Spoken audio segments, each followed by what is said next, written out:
मुख्यमंत्री डॉक्टर मोहन यादव ने हाल ही में घोषणा की है कि ठंड के मौसम में बारिश को देखते हुए जो किसान धान बेचने के लिए उपार्जन केंद्र तक आना चाहते हैं, वे अभी धान को केंद्र तक न लाएं। सरकार धान खरीदी की तारीख आगे बढ़ा देगी। इसके अतिरिक्त मुख्यमंत्री ने आश्वासन दिया है कि सरकार शीघ्र ही किसानों की आय में बढ़ोतरी, उपज बेचने की सुविधा और नुकसान पर क्षतिपूर्ति के संबंध में बड़े निर्णय लेगी। इससे किसानों को उपज का उचित मूल्य मिलने और कृषि से संबंधित सुविधाओं में सुधार की उम्मीद है। किसानों को सलाह दी जाती है कि वे मौसम की स्थिति को ध्यान में रखते हुए अपनी उपज उपार्जन केंद्रों पर लाएं और सरकार द्वारा जारी निर्देशों का पालन करें। अधिक जानकारी और सहायता के लिए स्थानीय कृषि विभाग या संबंधित अधिकारियों से संपर्क किया जा सकता है।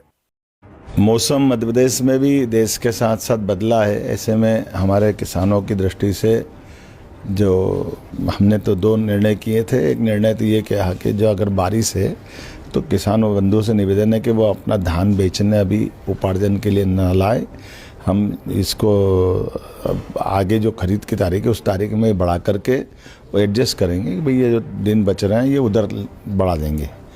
दूसरा एक निर्णय कर रहे हैं कि ये जो हमारे द्वारा संकल्प पत्र में कहा गया था कि हमारे किसानों की आय की दृष्टि से खास करके बोनस खरीद में हम एक तरह से धान खरीदने में मदद करें, तो उस फार्मूले पे भी सरकार काम कर रही है कि अपनी प्रति हेक्टर राशि दे दी जाए, ताकि जो छोटे किसान जो उपार्जन करने नहीं आ पाते हैं या वो अपनी फसल को अपने स्तर से बेच देते हैं, तो मैं समझता हूँ कि ये किसानों के लिए बहुत बड़ा निर्णय है। एक तरह से हम उस पर काम कर रहे हैं। बहुत जल्दी इसमें भी डिक्लेयर करेंगे कि हमारे किसान जो फसल लगाते हैं वो फसल अपनी कहीं भी बेचे, सरकार उनको वहीं उनके खाते में मदद कर दे, बजाय वो उपार्जन करके अपनी ज़मीन से हमारे यहाँ ला करके बेचे और उसका हिसाब हम रखें। और वो अनावश्यक कोई नहीं आ पाता तो वो छोटे किसान तो छूट ही जाते हैं। जो बड़े किसान ट्रैक्टर होता है, बड़ा साधन होता है, या वो 2 4 10 15 दिन महीने 2 महीने अपनी फसल संभाल सकता है, सक्षम लोग हैं।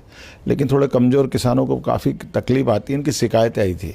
हम कोशिश कर रहे हैं कि ऐसे करके हमारे प्रत्येक किसान के जीवन में सरकार सदैव खड़ी है। इसी प्रकार से कोई नुकसानी अगर होती है असमय ओला पाला या अन्य प्रकार की व्यवस्थाओं के लिए, तो वो नज़दीक में कलेक्टर को सूचना है कि वो ऐसी स्थिति में सरकार संवेदनशील तरीके साथ में सभी किसानों के है। मैं उम्मीद करता हूं कि आप भी बचें, बाकी को भी बचाएं। मौसम ठंडा है, अपने लिए फसल भी बचाना, व्यक्ति भी बचाना।